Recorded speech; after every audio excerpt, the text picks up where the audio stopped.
이런 내용을 바탕으로 저는 기관 세력들이 퍼스트 리퍼블릭 뱅크의 실적 발표를 명분으로 시장에 다시 은행 위기 공포감을 주입시켜 주가를 끌어내렸다고 생각했고, 단기적인 노이즈로 인한 하락이라 생각해 스윙 계좌에서 롱 포지션 비중을 늘렸습니다. 안녕하세요. 투자를 기록하는 구호개미입니다. 최근 계속해서 횡보하며 조금씩 흘러내리던 미국 증시가 화요일에 꽤나 큰 폭으로 하락했습니다. 3월에 문제가 됐던 퍼스트 리퍼블릭 뱅크의 실적이 발표됐는데, 월가 세력들은 예금이 대폭 줄었다는 것을 명분으로 시장에 또 은행 위기에 대한 불안감을 불어넣었습니다. 또한 중요한 경제 선행지표인 컨퍼런스 보드 소비자 신뢰지수도 예상치를 하회하자 경기 둔화에 대한 우려감도 커져 채권 금리가 하락하고, 나스닥이 마이너스 1.98%, S&P 500 마이너스 1.58% 하락하며 마감했습니다. TQQQ는 마이너스 5.65% 하락해 25.2달러로 마감했으며, 스윙 계좌는 어제 하락할 때 비중을 좀 더 늘렸고 롱 포지션을 유지하고 있습니다.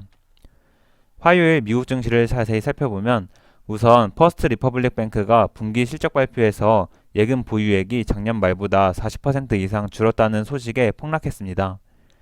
퍼스트 리퍼블릭 뱅크는 지난 3월에 11개 대형 은행으로부터 300억 달러 자금을 예치받았는데, 이 자금을 제외하면 1분기 순 유출액은 1천억 달러가 넘습니다.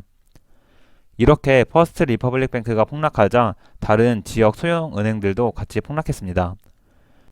KBW 미국 지역은행 지수는 계속 하락세를 보이며 2020년 11월 수준으로 되돌아갔습니다. 여러분은 이런 정보를 접하고 어떤 생각이 드시나요? 저는 소형 은행들의 예금이 대형 은행으로 이탈하는 것은 누구나 아는 사실인데, 새삼스럽게 이 부분을 악재로 받아들이는 것을 보고 단지 주가 하락의 명분이 필요했다고 생각했습니다. 개인적으로 은행 위기는 사실상 거의 끝났다고 생각하고, 연준과 재무부도 은행 스트레스가 상당히 완화됐다고 판단한 듯합니다. 연준은 3월에 크레딧 스위스 위기가 터지며 은행 문제가 유럽으로 번졌을 때 유동성 문제를 해결하기 위해 일주일 단위로 제공하던 달러 공급을 일정 기간 동안 매일 공급할 수 있게 주요 중앙은행들과 계약을 체결했습니다. 그러나 유럽과 다른 주요 국가들의 은행 문제는 더 이상 번지지 않았고, 달러를 공급받는 규모도 크게 늘지 않았다고 합니다. 상황을 종합적으로 생각해 봤을 때 연준은 은행 스트레스가 더 이상 문제가 되지 않는다고 판단했고, 매일 공급하기로 했던 달러 유동성 계약을 다시 일주일 단위로 변경했습니다. 이런 내용을 바탕으로 저는 기관 세력들이 퍼스트 리퍼블릭 뱅크의 실적 발표를 명분으로 시장에 다시 은행 위기 공포감을 주입시켜 주가를 끌어내렸다고 생각했고, 단기적인 노이즈로 인한 하락이라 생각해 스윙 계좌에서 롱 포지션 비중을 늘렸습니다. 은행 이슈 이외에 화요일에 몇 가지 경제 지표가 발표됐는데, 우선 부동산 지표가 예상보다 강하게 나왔습니다. 건축 승인 건수, 주택 가격 지수, 신규 주택 판매 지수 등 모든 부동산 지표가 예상보다 좋게 나왔는데, 시장은 은행 이슈에 정신이 팔려 부동산 지표에 의미 부여를 하지 않았습니다. 부동산 지표 이외에 컨퍼런스 보드 소비자 신뢰 지수는 지난달 수치와 예상치를 하회하는 101.3으로 발표되며, 미국 경제에 대한 소비자들의 전망이 예상보다 좋지 않음을 보였습니다. 이렇게 은행 위기 우려감에 더해 소비자 신뢰 지수가 안 좋게 나오자 시장 참여자들은 금리 정책을 완화적으로 전망하기 시작했고, 채권 금리는 오랜만에 큰 폭으로 하락해 2년물 국채 금리가 4% 아래로 내려왔습니다. 사람들은 채권 금리가 하락할 때 증시가 상승하면 채권 금리 하락으로 인한 무위험 이자율 하락으로 인해 주식에 대한 투자 매력이 증가해서 주식 시장이 상승했다고 해석했다가, 채권 금리가 하락할 때 증시도 같이 하락하면 사람들의 안전자산 선호 심리로 인해 채권 가격이 상승하고 채권 금리가 하락하며 위험자산인 주식을 매도해 주식시장이 하락했다고 해석합니다. 증시가 오를 땐 채권 금리 하락이 호재라고 말했다가, 증시가 내릴 땐 채권 금리 하락이 악재라고 말합니다. 분명 채권 시장과 주식 시장은 서로 큰 영향을 끼치지만, 채권 시장의 움직임이 주가 등락의 모든 것을 설명해 주진 않습니다. 주식 시장보다 훨씬 어렵고 이해하기 힘들며 예측할 수 없는 게 채권 시장과 외환 시장입니다. 따라서 주가 등락에 따라 단순하게 채권 시장을 해석하는 정보를 접하게 된다면 한 귀로 흘려듣는 것을 추천드립니다. 여하튼 화요일은 여러가지 이슈를 명분 삼아 시장이 계속해서 하락했지만, 장 마감 후 발표된 마이크로소프트와 구글의 실적이 예상치를 상회하자 애프터마켓에서 크게 반등했습니다. 우선 마이크로소프트는 매출과 EPS 모두 시장의 예상치를 상회했으며 애저 클라우드 컴퓨팅 사업 매출이 27%나 성장했습니다. 마이크로소프트는 이런 좋은 실적 발표 이후 애프터마켓에서 8% 이상 상승하고 있습니다. 구글 역시 매출과 EPS 모두 예상치를 크게 상회했고 클라우드 서비스가 크게 성장하며 처음으로 흑자 전환했습니다. 다만 광고 매출이 작년 동기 대비 소폭 감소했으며 애프터마켓에서는 별다른 움직임을 보이지 않고 있습니다.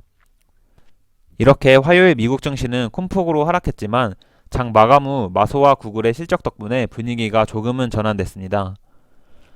미국 증시는 이제 이번 주 메타와 아마존의 실적 발표, 금요일 PCE 물가지수를 앞두고 있습니다. S&P 500에 속한 기술주들은 22년 이후 계속된 고금리 정책과 강달러 현상 등 여러가지 거시 경제 요인으로 인해 이익이 계속 감소하고 있지만 마소, 구글과 같이 메타와 아마존도 계속 이어온 비용 절감의 효과로 예상치를 비트하는 실적 발표를 할 수 있다고 생각합니다. 어제 영상에서도 말했듯 저는 이번 4월을 전후로 미국 기업들의 실적이 바닥을 찍었으며 시장은 이를 몇 개월 전부터 선반영하여 장단기 이평선이 정배열되고 중장기적인 우상향이 시작됐다고 생각합니다. 물론 우상향 하면서도 기업들의 실적과 발표되는 각종 경제지표와 물가지수, 여러가지 시장의 이슈와 파월의 발언 등을 명분으로 변동성을 보일 수 있고 4월같이 계속해서 횡보하고 큰 폭의 조정이 올 수도 있습니다.